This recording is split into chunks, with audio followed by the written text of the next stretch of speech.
بسم اللہ الرحمن الرحیم۔ السلام علیکم۔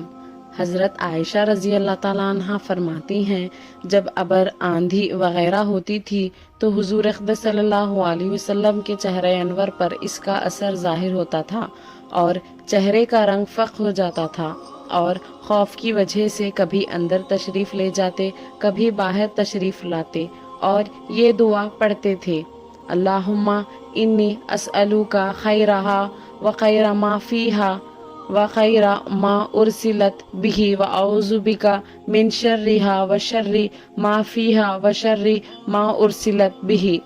ترجمہ: یا اللہ، اس ہوا کی بھلائی چاہتا ہوں اور جو اس ہوا میں ہو، بارش وغیرہ، اس کی بھلائی چاہتا ہوں، اور جس غرض سے یہ بھیجی گئی اس کی بھلائی چاہتا ہوں۔ یا اللہ، میں اس ہوا کی برائی سے پناہ مانگتا ہوں اور جو چیز اس میں ہے اور جس غرض سے یہ بھیجی گئی اس کی برائی سے پناہ مانگتا ہوں۔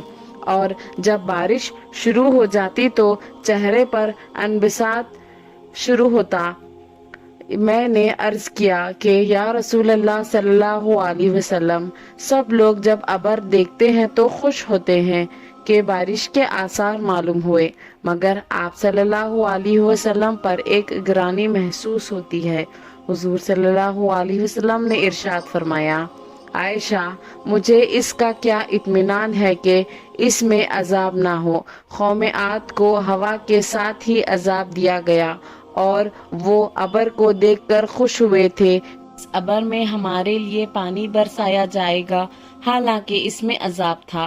اللہ تعالیٰ کا ارشاد ہے: فَلَمَّا رَأَوْهُ عَارِضًا مُسْتَقْبِلَ أَوْدِيَتِهِمْ آیتا۔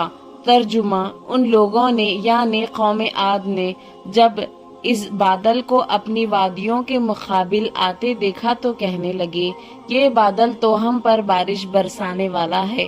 ارشاد خداوندی ہوا کہ نہیں، برسنے والا نہیں، بلکہ یہ وہی عذاب ہے جس کی تم جلدی مچاتے تھے اور نبی سے کہتے تھے کہ اگر تو سچا ہے تو ہم پر عذاب لا۔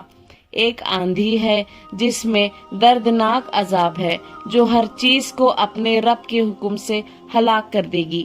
چنانچہ وہ لوگ اس آندھی کی وجہ سے ایسے تباہ ہو گئے کہ بغیر کہ ان کے مکانات کے کچھ نہ دکھائی دیتا، اور ہم مجرموں کو اسی طرح سزا دیا کرتے ہیں۔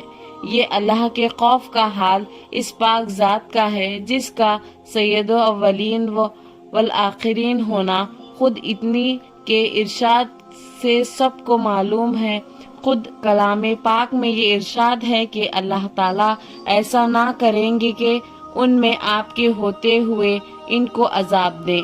اس وعدے خداوندی کے باوجود پھر حضور اقدس صلی اللہ علیہ وسلم کے خوف الہی کا یہ حال تھا کہ ابر اور آندھی کو دیکھ کر پہلی قوموں کے عذاب یاد آ جاتے تھے۔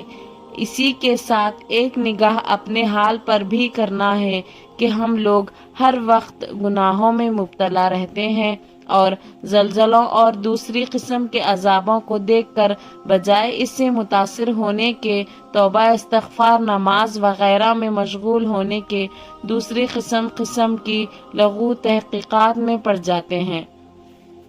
ایسے ہی چھوٹے چھوٹے واقعات کے لیے صفوان اسلامک ورلڈ کو سبسکرائب کریں۔